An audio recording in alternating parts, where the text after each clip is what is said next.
Good evening and welcome to this week's edition of StormCast. I'm your host, Joey Pisani. Good to have you guys back for another great week of StormCast. Got some of our team here with us. Cindy, Dave, and Jesse might have a couple more joining us a little bit later on. Got some great things that we're going to be talking about tonight. Doing a little bit different here this week on StormCast. Going to be kind of sharing a little bit about education related to severe weather because we actually have some severe weather going on right now. In Oklahoma and Texas, actually, we have currently 7 severe thunderstorm warnings on the board. So it is definitely kind of taking off, especially in Texas. So, Dave, do you got your radar pulled up over there, my friend? I believe he does. I think. No, I don't.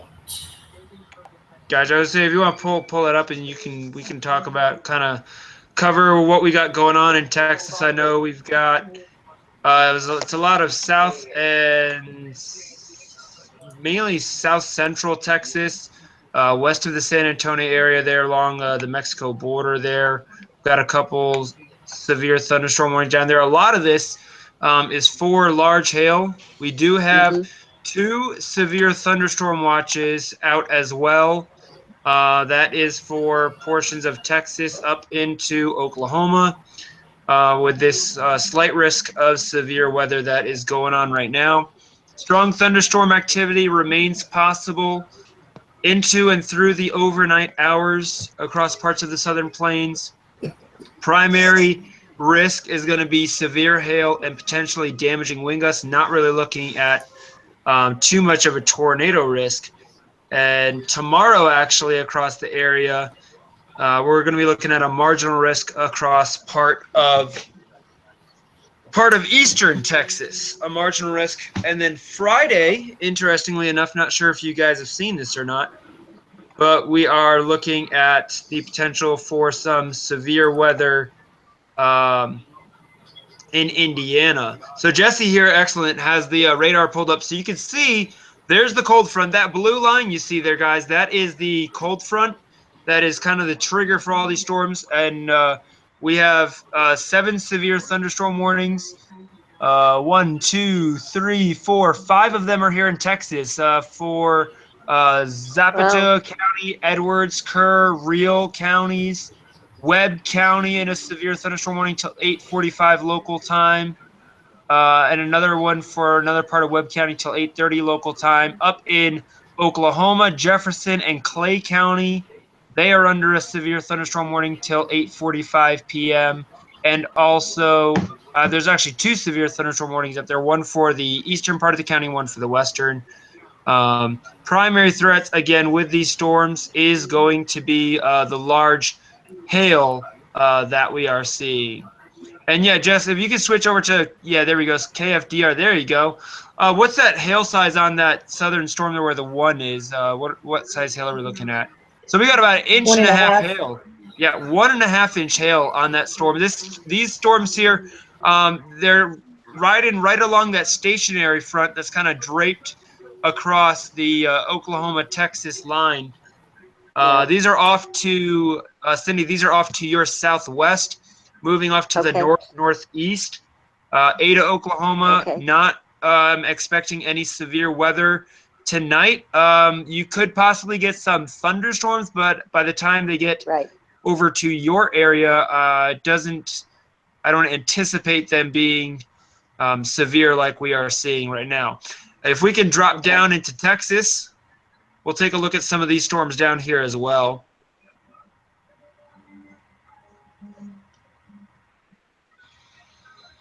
So we've got a couple severe thunderstorm warnings down here in Texas. There you go. Yeah, let's switch to that radar there. These storms are coming out of Oklahoma, and that one there even has a TVS of 4 on it. Surprising. So some slight rotation again. Tornado's not a huge threat, but definitely can't rule out a brief spin up into the overnight hours. So definitely keep an eye. Can we switch over to the storm relative velocities? See what that storm there's looking like. Want to thank Jesse for providing the radar support here. Zoom in a little bit on that TVS marker there. There's a little bit of rotation there. You can see where the greens and the reds. The greens are outbounds, red are inbounds. So where the green and the red are touching there. This is off to the northeast of Crystal City. We're going to be keeping an eye on that. That storm there is also dropping some pretty large hail as well. It is dropping, again, 1.5 inch hail down there as well. So that's going to be the main threat into the overnight hours, is going to be the large hail threat that we're going to see. So we could see some roof damage, things of that nature, some damaging wind gusts for sure. Definitely not out of the question. And this will be continuing into the overnight hours. I don't expect it to be as severe in the overnight hours. These severe weather watches that are issued, the one across the extreme south central part of Oklahoma into Texas, that's valid until midnight p.m. Central Standard Time. And then the one across south central Texas near the Mexico border is also valid till midnight. So after midnight, so we probably have a couple more hours of this, and then things will start quieting down across the region. So definitely something to that we'll have to keep an eye on there. So this is that storm there near Crystal City that with the TVS marker. You can see the base velocities in the top right corner of your screen. She's got the vertical integrated liquid, so you can see where the hail core is on the storm on the bottom right. Your storm relative velocities are the bottom left panel. And then you have your actual radar on the top right corner. So that's what we're looking here at this storm that we have ongoing across southern Texas, just northeast of Crystal City, south of Uvalde, Texas, here east of Eagle Pass. So definitely we'll be keeping an eye on these storms here over the next couple of hours. So definitely something we will definitely be monitoring throughout this StormCast. But one thing I wanted to do tonight is just kind of open up this StormCast to some meteorology Q&A. We've had some great information posted on our forum. So Dave, Cindy, Jesse, if you guys have any particular topic you want to ask a question about, feel free, and we'll cover it. I think, Cindy, you were mentioning that you would wanted to talk a little bit about Cape. So we'll start with that, and we'll go from there. Okay. So, okay, Cape, C-A-P-E. What does it stand for? What does it mean? And you'll see it referenced a lot when it comes to severe weather season, especially as we are getting into storm season, coming into March here in the next couple weeks. You're going to hear a lot of different chatter and talk about, what are the Cape values like, which Cape is just one of the ingredients that's important when it comes to severe weather. So Cape stands for convective available potential energy. So it's a measure of energy in the atmosphere. It's basically I'm going to get a little technical here, but basically it's the amount of energy that a air parcel, think of an air molecule, a parcel of air, it's the amount of energy needed to take that air parcel and lift it up through the atmosphere to where it becomes unstable and can continue lifting on its own. So basically it's the, think of a body of water. You know how like things float on it, right? Buoyancy. Right. Okay, Right, so buoyancy. Cape is the effective buoyancy of air parcels. So it's what, when you have Cape, air parcels can rise up into the atmosphere, thousands and thousands of feet up into the atmosphere. Okay. So when the air mass is unstable, the element of that air mass is basically displaced upwards. Like the higher it goes up, air travels up. And those are those air parcels moving up. And basically what happens is it's correlates to the different pressure levels in the atmosphere. Like here at the surface, we're at 1,000 millibars. As you go up in the atmosphere, you go up to 900 millibars, 850, 700, 500, 400, 300, all the way up to 100 millibars. So what is needed to create CAPE is you need really warm, moist air at the surface, here at the surface of the Earth, like where we live. And then as you go up in the atmosphere, the air needs to get colder. It needs to be much colder than what it is here at the surface, because that allows those air parcels to rapidly rise into the atmosphere and form clouds and storms. And basically, if there's not enough water vapor present, then there's not going to be any condensation, aka clouds won't be able to form, and thus storms and clouds and rain won't be able to happen. So there's an excellent video on our forum, actually, that deals with this topic. But it is very important. Typically, for severe weather, you can have it with as little as 500 joules. This is the way it's measured, joules per kilogram of CAPE. You'll see us a lot of things that says like 500 J/kg. Joules is a way of measuring energy. Think of when you have a light bulb. We measure light bulbs in watts. CAPE is measured in joules, the atmospheric energy. So that is the basic 101 basics of CAPE, which is just one of the few ingredients that are needed in order for severe weather. In addition to CAPE, you need moisture. You need a source of moisture. You need warm temperatures. You need a source of lift. That's a big thing, because if you don't have a way to get those air parcels to rise into the atmosphere, then there's going to be no storms to form. So your source of lift could be anything from a cold front. It could be a trough. It could be a natural terrain, like mountains can be a source of lift. It's called orographic lift. So there are different sources of lift. So those are a lot of different factors that you need for severe weather to come together. And one reason why we see a lot of severe weather out in the Great Plains is, number one, the terrain. Number two, you have the Gulf of Mexico, which is the moisture supply for the storms. You have all that warm, moist air that comes in off the Gulf of Mexico across Texas and streams northward. That's through your low-level jet. Then you have your contrasting air mass. It gets nice and warm in the spring at the surface, but up in the upper atmosphere, you have that cold air that comes down from Canada, and that's your cold air at, say, like 500 millibars, 300 millibars, your cold upper level air. So you need it really cold up here, and then nice and warm and moist at the surface. And those air parcels can then rise, form clouds and storms, and move across the landscape. And you get hailstorms and things like we're seeing tonight. So that is the basics of that. David, do you have a particular weather term that you would like to discuss tonight? Rear flank downdraft. Rear flank downdraft. Excellent choice there, my friend.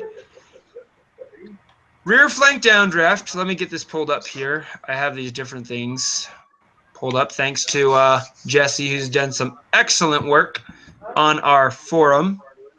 I believe we have a section on here on rear flank downdraft. I actually have to find it. Bum, bum, bum, bum, bum. Actually, we don't. Yes, we do. Where do you have it at? Stormwater, meteorological bombs, microburst, Reco, thunderstorms. Maybe it's on this page. Oh, there's. Hold on one second. Let me get this warning posted. Okay. Oh, here we go. Yes, I got it. Okay, so rear flank downdraft, commonly referred to as RFD, David, is yeah, you hear that, right? You're like, RFD. Yes. Now you know what RFD stands for. It is called the rear flank downdraft of a supercell thunderstorm, particularly in relation to the tornado. So basically what it is, you have your tornado, kind of spinning around, and your rear flank downdraft is as your tornado's going around, you have a region of dry air wrapping around the back end of a supercell thunderstorm. So if you look on radar, your classic supercell structure, you have your fanned out area where you have oftentimes your heavy precipitation and your hail. And then in your southwest corner, you have that notch. Well, just to the left of that notch is, to the left of that appendage, I should say, is where your rear flank downdraft is going to be occurring. So basically, it's an area where the air is rapidly descending through the atmosphere. Ahead of the storm, you have the air rising and feeding the storm, helping to promote its growth, helping to maybe sustain a tornado. And on the backside, as you have that air rising, you have just about as strong of air descending to the ground.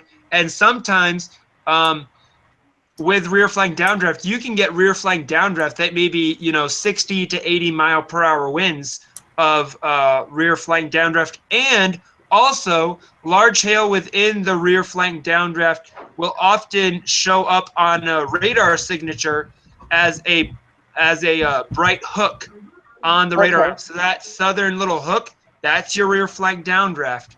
That's what we call a hook echo, which often indicates the presence of a tornado. Not always, but it often does. You look for that hook echo, you see that rear flank downdraft. So that's the basics of rear flank downdraft. And what about beaver tails? Say that again. Beaver tails, the long clouds at the end of actual supercell. Ah, yes.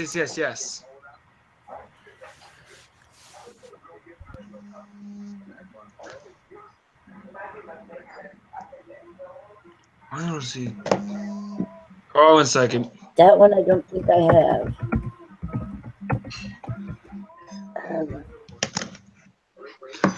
I actually think I have something on that there, David. Just give me just a second. I had to pull it up. Beaver tails, right?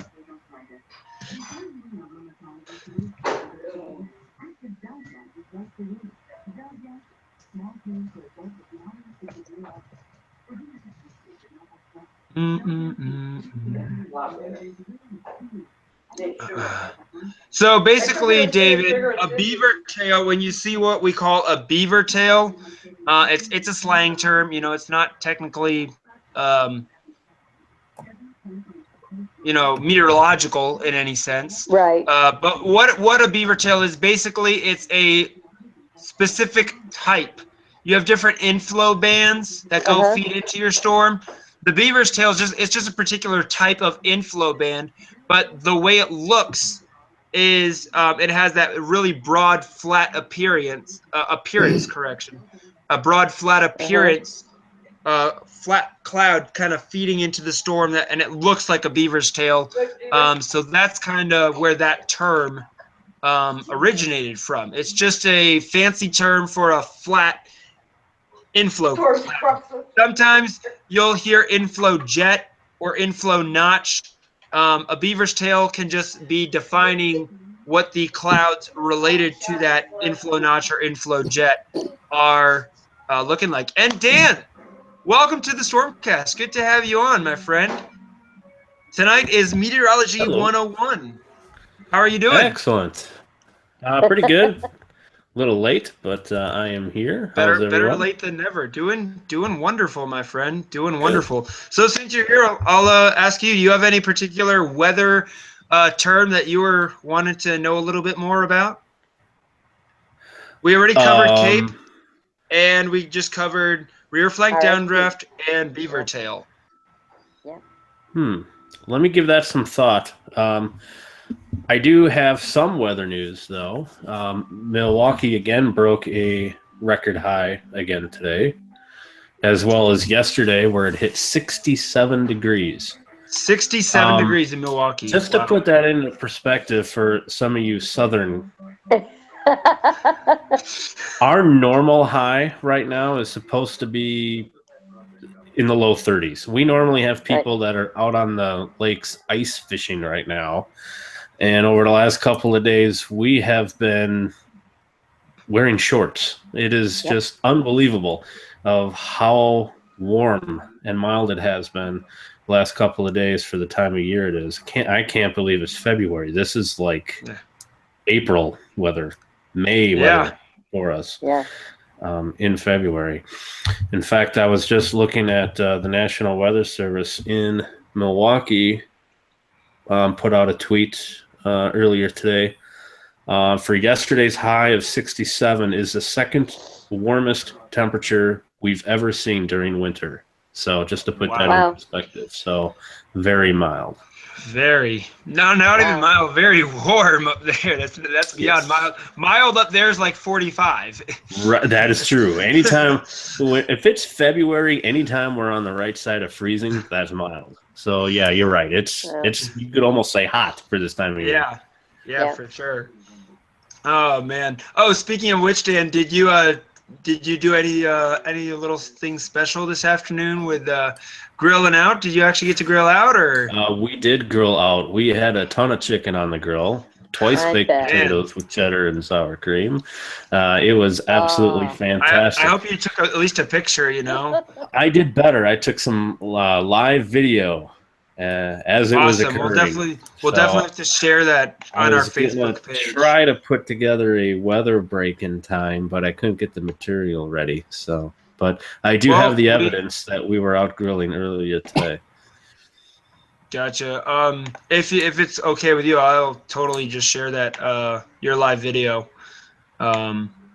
That'll be if it's something. Sure, it's in a couple of pieces because I was going to do a voiceover. I just never got around to it. But. Gotcha. Well, if you still want to do that, we can get it posted up. This weekend sometime or in the next couple days. It's not super time. I'll hang on to it. It's supposed to be warm up to the middle of next week, and I'm off for the next couple of days. So I'll see what else I can get. Maybe we can just string something all together. So sounds great. But yes, this never happened. So it's definitely. And if you're in the area watching this, you know exactly what I'm talking about. It's really warm for February. Yeah, here in Atlanta, typically February is our coldest month here down in the South. Historically, in the 8 years that I've lived here, February would be when, surprisingly, we would typically receive the most snow. Right. For the state of Georgia is in the month of February. It's also typically our coldest month of the year, but not this year. We're actually today, I think it got to 71. Tomorrow, we're looking to get to 74 tomorrow. And I'm pretty sure, let me take a look at that. Actually, I have pulled up here. I want to say our average for this time of year is, I want to say it's 58. Well, while you check on that, I may be incorrect, so I don't want to give out bad information, but I do believe February, on average, is our snowiest month. It's not our coldest month. I do believe that does belong to January. But we haven't really seen much of snow, really, since around Christmas. And the last few days or so has been unbelievably warm. And just taking a look at the forecast for the rest of this week here, chance of showers tomorrow in my area, still high temperatures in the low 60s, and up to Wednesday, 67 degrees. Now, I don't know what offhand the record is. I could probably find that out by the time we're done here on StormCast, but if we hit 67 degrees on Wednesday, I am willing to bet that would probably be a record. Yeah, some of the predictions for the next couple of months, basically we're expecting above average temperatures basically from Arizona up through southeastern Colorado, Nebraska, Iowa, even up into Wisconsin. The northwest area looks like that's going to be the area that may be a little bit colder than average into Montana.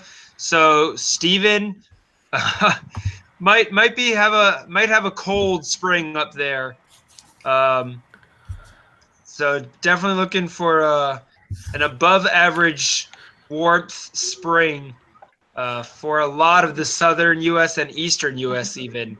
The Milwaukee record high for this coming Wednesday is 62 degrees. That occurred in 1984, and we're forecast for 67. Wow. So if they even get close to that forecast, they'll break a record. Wow. That's three whole degrees right there just for that one day, man. Oh wow. I mean, so we've had all this crazy warm temperatures. We've also had all the crazy flooding and storm going out in California. Saw some video of that from one of our members the other day, just of some of the rivers that are flooding out there. And interestingly enough, we're looking at sadly another storm system that's going to be coming into California, and they could see up to another 5 to 10 inches of rain out there. Yeah. So that's just going to compound the situation out there. Places like Santa Barbara, California, San Francisco, mainly north central California. Things kind of gonna get hit the hardest. Some of those regions. The death toll, I mean, from these recent storms in California is already up to 7 that are dead there due to the Southern California storms. This next system looks like it's going to be a little bit further north in California. They already have flash flood watches and flood watches posted for basically all of the northern 2/3 of California, from Fresno all the way up through Gold Beach, Oregon, actually. They have flood watches and flash flood watches. And in addition to that, I mean, not only are we looking at the rain, but it's going to be really windy out there. I mean, they could easily see wind gusts of anywhere from 80 to 100 miles per hour. Wow. And this is going to be all starting tomorrow. The National Weather Service Sacramento actually put out a tweet urging folks to prepare now because serious flood and wind impacts are expected through the first part of this week. Northern California has already been inundated with heavy precipitation since the beginning of January. The entire region, obviously the drought, I'd say it's pretty well busted out there. We go from and that's the dangers with these types of systems. When you have this severe drought, and then you have these weeks of rain, it just completely swings the pendulum the other direction. And then they could see flooding in areas that haven't been flooded in 10, 15 years. And there's going to be stress on different levees and the rivers and the creeks and streams. So all residents in Northern California need to be prepared for flooding and possible evacuations. So various serious situation out there in California as we begin this week. What about cold air funnels? Cold air funnels. Those are. I'm just going to share something with you guys here. Where did it go? Go ahead there, Dan. Well, I was trying.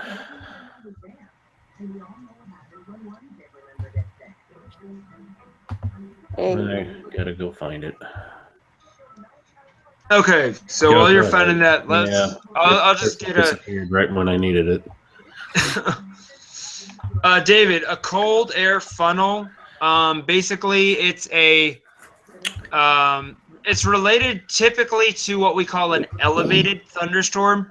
It's a high-based, weak circulation that occurs in a cool air mass. So, typically in the winter months, you would see a cold air funnel. Basically, when I say high based, this funnel, most storms are like surface based. Well, a cold air funnel typically develops well above the Earth's surface. Anywhere from maybe even 5 to 10,000 feet above the surface. Since it is high based and weak, they usually don't really make a whole lot of impact on land, even though they can look threatening. But unlike typical tornadoes, which occur in a warm environment, cold air funnels develop in a layer of shallow cold air, and often behind a cold front, after a cold front passes, you get a cold air funnel because you have that contrast and you get that layer of mixing of cool and windy conditions, and boom, a cold air funnel spins up and then disappears. Now, if the air is moist enough and rises enough, you'll actually see a condensation funnel visible. But oftentimes, cold air funnels are very hard to actually pick out unless there's enough moisture and condensation in the air. Then you can actually see it. This here is what I wanted to show you. It's a graphic showing the temperatures from Milwaukee and Madison over the last couple of days and the forecast for the next few ahead. Wow. So we had records broken in Milwaukee on the 17th and 18th. Correct. And Madison on the 18th and 19th. Wow. Yeah, tomorrow is the 19th, right? Yeah. No, tomorrow's the 20th. Today's the 19th. Yeah. Today's the 19th. Get with it here. Okay. Did you break the record today or no? I believe we did. Well, they have 58 for Milwaukee, but maybe in your area, because you're just outside of Milwaukee, right? Right, but I'm using Milwaukee stats. Gotcha. Okay.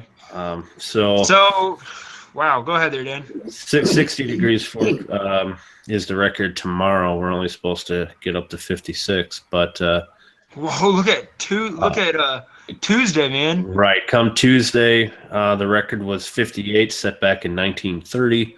Work forecasted for 65. And then the day after that, like I mentioned, the record was 62, set back in 1984, and we're forecasted for 67. Similar story in Madison, only just a little bit warmer. But records expected, if we're going off a forecast, records are expected to be broken tomorrow, Tuesday, and Wednesday. So tomorrow and Tuesday. Yeah, all 3 days they're in the forecast are in Madison. Forecasted to be higher. Yeah, interesting enough, there on the 21st, that record was set all the way back in 1930. Correct. That is 1930, correct? Yeah. Yes. Wow. Yeah, so I mean, that's a pretty big record there to break. So definitely have some crazy weather going on. What I'd like to point out is just the amount of difference that we would be setting that record by. Yeah. I mean, we're not just tying the record degree. or beating the record by 1 or even 2 degrees. We're shattering the record. Mm-hmm. That is just how unseasonably warm it's been the last couple of days and what it's expected to be like. So I just wanted to share that real quick. And Jesse also has some information here pulled up. This is in Iowa. So this is February. This is preliminary, obviously some preliminary data. But this is what they're looking at. So the numbers in red for the 17th, 18th, 19th, these are what they actually hit.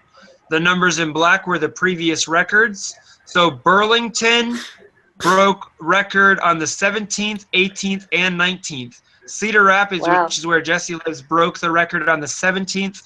And they also broke the record again today with a high temperature of 70 degrees.